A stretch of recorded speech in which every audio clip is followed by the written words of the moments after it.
karya Roh Kudus, penumpangan tangan, tahbisan, serta praktik puasa dan pantang yang memurnikan jiwa.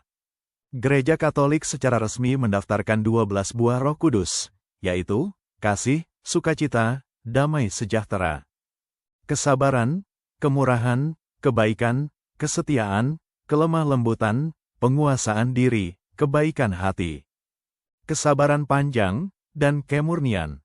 Buah-buah ini adalah kesempurnaan yang dibentuk di dalam diri umat. Sebagai buah pertama dari kemuliaan abadi, hidup menuruti Roh berarti membiarkan kasih Kristus mengubah karakter kita sehari-hari. Dengarkan penjelasan Romo Cafe. Oke teman-teman, silakan. Ya, selamat pagi waktu Indonesia, Romo. Kata gurun, apa kabar? Baik, Romo. Maaf, mau nanya ini, Romo. Saya minta maaf kalau out of topic ya, tapi sepertinya ini kita ngobrol santai ya, Romo. Romo, saya mau bertanya mengenai hal berpuasa. Walaupun ini sudah lewat masanya, Romo. Nah, kalau yang saya pahami di gereja Katolik, hal berpuasa itu kan kita wajib lakukan itu di hari, terutama hari Rabu Abu dan Jumat Agung. Dan puasanya itu adalah makan kenyang 1 kali 1 hari. Nah, kalau kita mau melakukan lebih dari itu, dan yang saya lakukan biasanya itu adalah dari makan malam terakhir, dan saya akan berbuka break fasting itu jam 6 setelah Angelus. Apakah itu praktek yang benar, Romo? Maaf, terima kasih. Saya pikir yang pertama kita harus lihat bahwa sebelum masuk ke puasa kita harus lihat apa yang dikatakan dalam Galatia 5 ayat ke 22. Poin ke-9 dari ayat ini menekankan satu hal penting sekali, silakan. Galatia 5 ayat 22. Tetapi buah roh ialah kasih, sukacita, damai sejahtera, kesabaran, kemurahan, kebaikan, kesetiaan, kelemah lembutan, penguasaan diri. Tidak ada hukum. Cukup. Berangkat dari kata terakhir dari buah-buah roh, di situ ada 9. Yang ke-9 dikatakan penguasaan diri. Sebelum masuk ke sana, pertanyaan kita, bagaimana dengan penguasaan diri ini? Kontrol diri ini. Sebelum kita masuk ke dalam proses itu. Sebelum tabisannya, kita lihat contoh kecil. Sebelum tabisannya Paulus, apa yang dilakukan oleh gereja perdana sebelum pentabisan Paulus? Bantu di Kisah 13 ayat 2 dan 3. Pentabisan Paulus dan Barnabas, dan gereja melakukan apa sebelum pentabisan mereka? Contoh kecil. Kisah 7 atau 13, Romo? 13 ayat 2 dan 3. Kisah 13 ayat 2 dan 3. Pada suatu hari ketika mereka beribadah kepada Tuhan dan berpuasa, berkatalah Roh Kudus, "Khususkanlah Barnabas dan Saulus bagiku untuk tugas yang telah kutentukan bagi mereka." Maka berpuasa dan berdoalah mereka. Dan setelah meletakkan tangan ke atas kedua orang itu, mereka membiarkan keduanya pergi. Mereka sebelum menumpangkan tangan, mereka buat apa di situ? Berdoa dan baca di bagian itu. Maka berpuasa dan berdoalah mereka. Dan setelah meletakkan tangan ke atas kedua orang tua itu, mereka membiarkan keduanya pergi. Di dalam kitab suci kita akan menemukan beberapa motivasi penting kata guru untuk berpuasa. Contohnya di sini, sebelum pentabisan mereka berpuasa. Puasa. Orang Yahudi sebelum menerima hukum, mereka berpuasa atau tidak?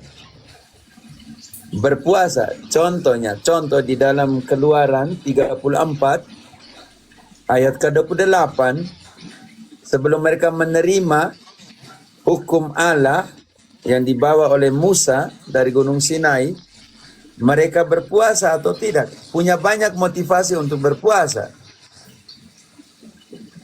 Keluaran 34 ayat 28, dan Musa ada di sana bersama-sama dengan Tuhan 40 hari 40 malam lamanya, tidak makan roti dan tidak minum air. Dan ia menuliskan pada loh itu segala perkataan perjanjian, yakni ke-10 firman. Musa berpuasa untuk menerima hukum dalam pengertian itu.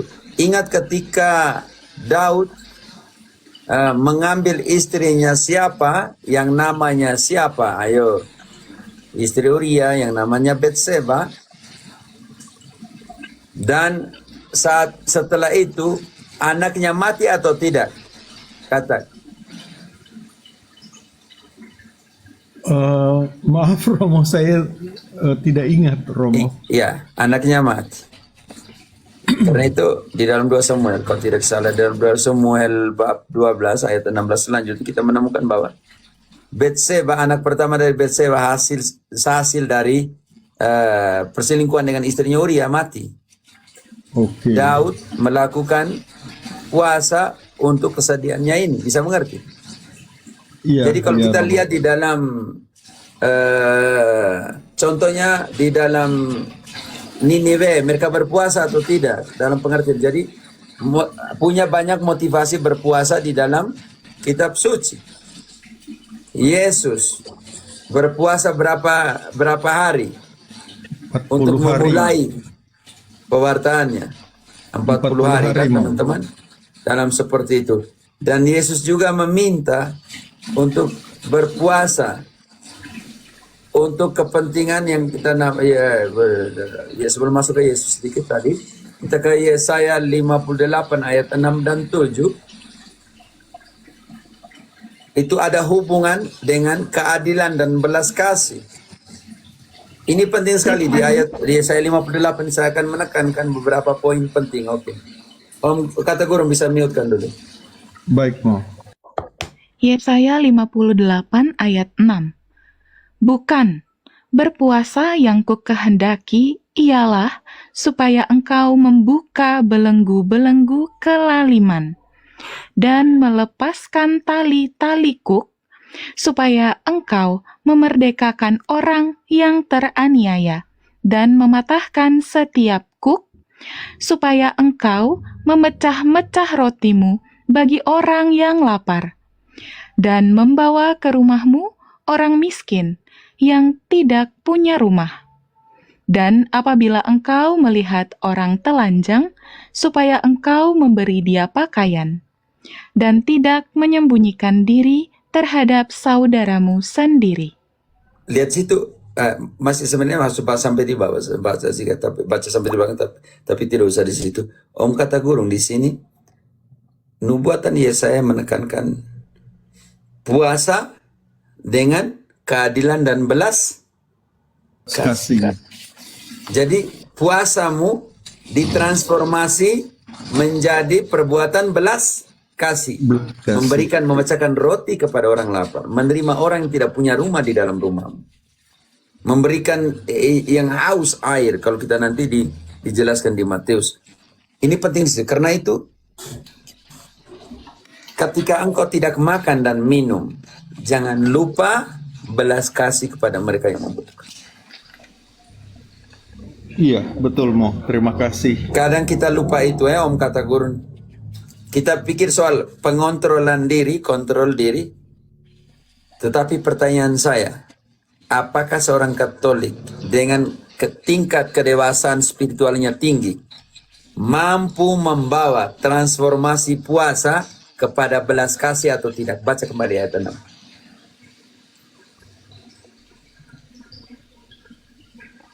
Yesaya 58 ayat 6. Bukan berpuasa yang kukehendaki, Tahan dulu. ialah Bukan berpuasa yang kuhendaki, melainkan ialah supaya engkau membuka belenggu-belenggu kelaliman dan melepaskan tali-tali kuk, supaya engkau memerdekakan orang yang teraniaya dan mematahkan setiap kuk, supaya engkau memecah-mecah rotimu bagi orang yang lapar dan membawa ke rumah orang miskin yang tidak punya rumah. Oke, Om Kata Dan- Guru, saya hanya mau katakan itu ya. Apapun yang terjadi, bahwa di dalam kitab suci banyak sekali motivasi untuk berpuasa. Berpuasa. Tetapi nubuatan Yesaya ini membawa kita kepada puasa dalam pengertian keadilan dan belas kasih kepada mereka. Kalau engkau tidak makan hari ini, contohnya, hari ini saya tahan makan, tidak mau makan. Contohnya saya tidak mau makan nasi apa semua. Yang sebenarnya saya harus makan itu saya donasikan kepada tukang becak. Iya, Mo. Iya, terima kasih. Dan saya pikir ini sudah menjadi praktek kita di Indonesia, terutama menjelang di masa Prapaskah ya. Ada APP kan, aksi pembangunan puasa ya. Aksi puasa Iya, pembangunan. betul. Iya, itu mungkin salah satu wujud dari belas kasih seperti yang Romo tadi jelaskan. Terima kasih Mo. Ya, cuma Kata Guru, karena itu saya tidak terlalu mempersoalkan kamu berapa kali makan. Kamu makan satu kali di sini. Teman-teman di sini puasanya mereka hanya minum air sampai dengan jam 4 sore. Tapi saya selalu masuk, jangan lupa orang miskin. Hari ini kalau engkau tidak mau makan hanya karena kau mau mendedikasikan untuk doa, makan siangmu hari ini kau bagi kepada pengemis, kau bagi kepada tukang resiklar ini pemulung, kau bagi itu. Berpartisipasi dengan cara seperti itu. Hari ini saya tidak mau makan. Dalam pengertian puasa, dalam doa minum air saya, tapi saya makan siang saya kasih orang miskin. Saya selalu tekankan begitu kepada mereka. Dan itu mereka senang sekali setelah itu. Iya, betul sekali Mo, betul sekali. Bisa berbagi. Oke, tidak. Maksudnya Kata Guru saya tidak terlalu mempersoalkan kamu makan jam berapa, kamu minum air apa berapa. Saya tidak mempersoalkan.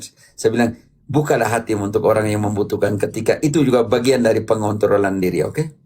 Dan ingat Kata Guru, ingat baik-baik. Kemenangan terbesar dalam diri bukanlah mengalahkan seseorang, melainkan mengalahkan egomu. Iya, betul sekali Mo. Betul sekali. Dan terima kasih tadi sudah lebih menekankan ke aksi belas kasih. Selama ini saya terus terang masih lebih ke penyangkalan diri begitu Mo. Ya, pengontrolan diri. Tapi ingat, hanya iman yang kerjakan oleh kasih. Ingat itu. Iya, betul Mo. Maka karena Yesaya sangat jelas tadi. Puasamu dibawa kepada keadilan dan belas kasih. Kasih. Iya. Terima kasih Romo. Yo. Jangan keadilan dibawa kepada persepuluhan dan janji iman Betul dan Mo. puasa. Jangan. Iya. Jangan lupa bagi rotimu kepada mereka yang membutuhkan. Iya. Dan ini yang saya rasa betul-betul ini kan. Jadi ini yang saya lihat sebagai harta karun juga kan. Jadi betapa kita di gereja Katolik itu melakukan penyangkalan diri, yaitu penguasaan diri seperti yang Romo tadi katakan, juga ada belas kasih, dan ini kan Makanya ketika 3 hal itu, berpuasa pun doa, ya, puasa, dan belas kasih kan. belas kasih, ya betul. 3 hal itu harus Iya. dibawa dalam sebuah kerangka konsep berpuasa dalam keseluruhan, dalam totalitas. Aku hanya bilang saya tidak mau makan minum karena saya mau berpuasa. Tetapi belas kasihmu di mana? Engkau bilang saya tidak mau makan tapi saya mau mendedikasikan untuk doa. Tetapi unsur ketiga adalah belas kasihnya di mana? Iya betul, Mo. Terima kasih. Jadi kalau tidak komplit tiga-tiganya, puasanya itu jadi tidak penuh. Iya, puasanya tidak penuh, hanya doa dan puasa. Sedangkan Iya, kitab suci menekankan apa, ada 3 hal kan? Apa-apa saja, ayo. Doa, Doa, puasa, dan penguasaan diri, doa, puasa, dan belas kasih. belas kasih, ya. 3 hal itu.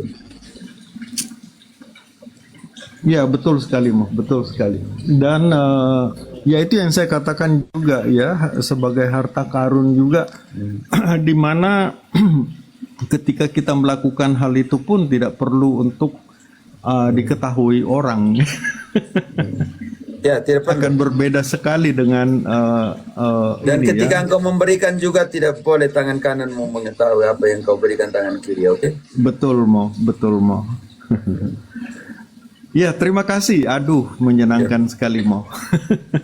Bawa, berarti selama ini hanya engkau 2 saja, hanya puasa dengan doa, Iya, Mo. Saya akan Hati-hati di situ. membuatnya lengkap, Jadi Mo. contohnya hari Jumat ini saya tidak mau makan siang Tuhan, tetapi yang saya tahan supaya jangan makan siang. Tetapi saya punya jatah makan siang, saya kasih tukang becak. Mulia sekali. Iya, Mo. Terima kasih, Mo. Ya. Wih, ide saya kalian ini mute-kan banyak orang sekali kok. Friska, kenapa kalian mute-kan banyak orang? Moderator.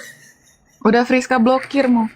Oh ya, blok itu. Keras mereka. Spam PPP, spam apa udah Friska blokirin. Oh, Handayani, kalau sudah beri jangan harap kembali.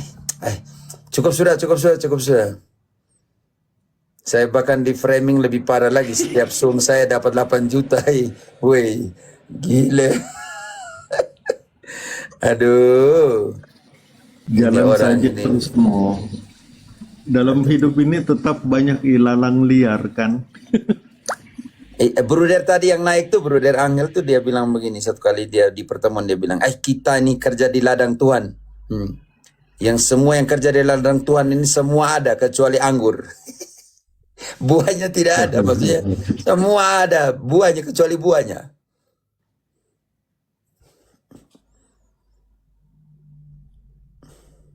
Iya, berharap buahnya itu mencerahkan orang, kan ya, Mo? Tolong kalau kalian besok lusa kalian tidak mau bersebelahan dengan orang-orang yang kalian berpikir dia bersebelahan, omong langsung dengan dia. Maksudnya saya seperti ini tanda bahwa kita semua dewasa di dalam kekristenan kita yang sejati. Silakan, ada yang mau tanya lagi? Sebentar saya balas dulu ya.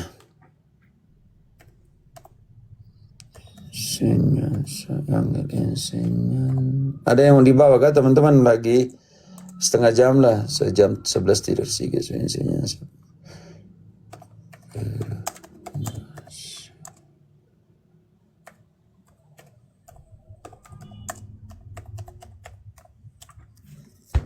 Tidak ada lagi ya. Salve Romo, saya mendukung Romo kalaupun harus menikah. Ya, menikah dengan kau Lucifer saya kalau begitu. Saya mau nikah ke tidak menikah, saya punya urusan, bukan urusan tuh. Salve Romo. Salve semuanya. Selamat pagi. Ada yang panas kok. Biarin aja Romo. Biar mereka kepanasan seperti cacing yang kena kepanasan itu. Ya kan gitu tak. Baik. Kadang karena karena kita emosi juga Romo.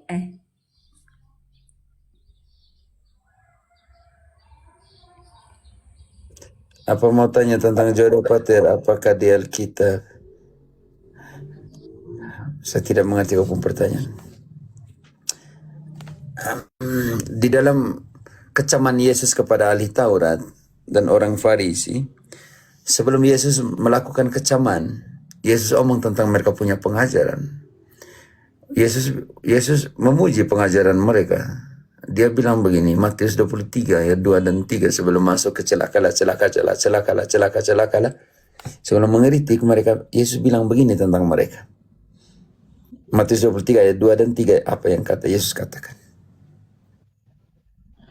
Matius 23 ayat 2, ahli-ahli Taurat dan orang-orang Farisi telah menduduki kursi Musa. Sebab itu, turutilah dan lakukanlah segala sesuatu yang mereka ajarkan kepadamu.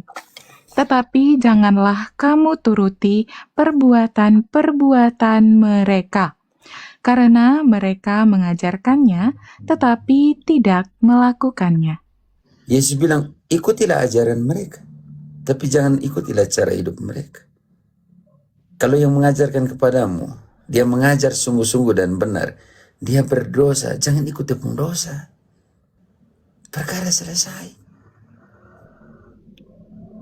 Kalau standar pertama adalah dosa, dan karena pendosa tidak bisa mengajar, memang sampai Paus juga berdosa. Para rasul juga berdosa. Tapi kepada para rasul diberikan otoritas untuk mengajar. Matius 28 ayat 20, apa kata Yesus? Ajarkanlah semua. Matius 28 ayat berapa, Romo? 20. 20. Dan ajarlah mereka melakukan segala sesuatu yang telah kuperintahkan kepadamu. Dan ketahuilah, aku menyertai kamu senantiasa sampai kepada akhir zaman. Perintah untuk mengajar. Aris, Oja, iya bisa, tapi engkau harus minta naik. Saya lagi sekitar 25 menit.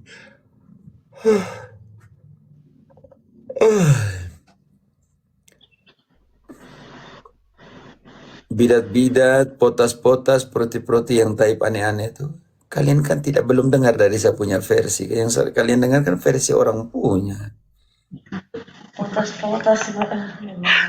Romo sudah bisa, Romo. Bisa apanya, Ibu? Tanya. Oh ya, memang dari tadi. Saya mau tanya, ya. silakan. Iya, makasih Salve. Selamat pagi semua. Tahan Ada dulu, teman. Om Aris Oja, engkau belum minta naik, jadi saya belum bisa, Oh, silakan, Bu. Iya, ada teman tanya ke aku, dia dari Katolik nikah pindah Protestan. Tapi dia ketemu kita, dia tanya, apakah berdosa karena dia sudah Protestan, tapi dia masih tetap berdoa Salam Maria, berdoa Rosario, Angelus sama Ratu Surga. Lukas 1 ayat 46-47. Lukas 1 ayat 46, lalu kata Maria, jiwaku memuliakan Tuhan, dan hatiku bergembira karena Allah Juru Selamatku. Sebab ia telah memperhatikan kerendahan hambanya. Sesungguhnya mulai dari sekarang, segala keturunan akan menyebut aku berbahagia. Segala keturunan akan menyebut aku berbahagia. Ibu, dia mantan Katolik. Dia kekatolikannya itu bukan mantan, sampai mati pun dia tetap Katolik. Dan dia bagian dari apa yang dikatakan Bunda Maria. Segala keturunan akan mengatakan aku berbahagia. Tapi kalau memang mau jalan ke rumahnya itu memang kelihatan dia masih tetap Katolik. Karena juga ada rosario dinding masih dipasang. Ada arca Bunda Maria, Hati Kudus, Keluarga Kudus ada di dia. Hanya kasihan situasinya bahwa dia mengekspresikan kekatolikan tapi karena dia punya suami Protestan kan. Iya. Oke. Terima kasih Romo. Doakan dia. Iya.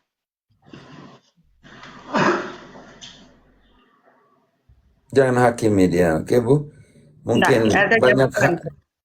hal yang Jawabanku ke dia cuman takut, khawatir nanti nggak kena. Kita tanya ke dia, kalau kamu mau berdoa Salam Maria, novena, Angelus atau Ratu Surga, kamu rasa berdosa enggak? Dia bilang enggak. Kita bilang sudah, kalau misalnya kamu enggak rasa berdosa, masa kita bilang kamu berdosa? hanya ada satu di sini,